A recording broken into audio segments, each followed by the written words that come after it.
காஷ்மீரில் பயங்கரவாதி புர்கான் வாணி சுட்டுக் கொல்லப்பட்டதை அடுத்து பாரதிய ஜனதா அலுவலகத்தின் மீது தாக்குதல் நடத்தப்பட்டது.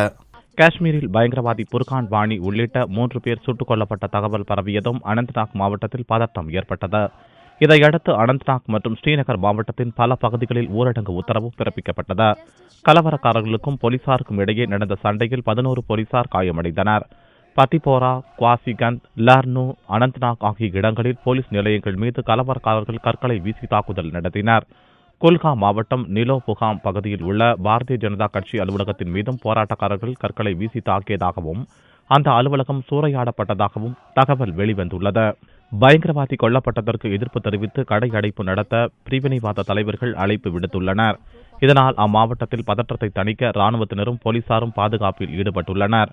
இந்நிலையில் கொலைக்கு எதிர்ப்பு தெரிவித்து உள்ளூர் மக்கள் போலீஸ் மீது கல்வீசி தாக்குதலில் ஈடுபட்டனர். முன்னெச்சரிக்கை நடவடிக்கையாக ஜம்மு காஷ்மீரில் செல்போன் சேவை முடக்கப்பட்டுள்ளது. அமர்நாத் பயணிகளின் பாதுகாப்பு கருதி யாத்திரை தற்காலிகமாக நிறுத்தி வைக்கப்பட்டுள்ளதோடு ரயில் சேவையும் நிறுத்தப்பட்டுள்ளது.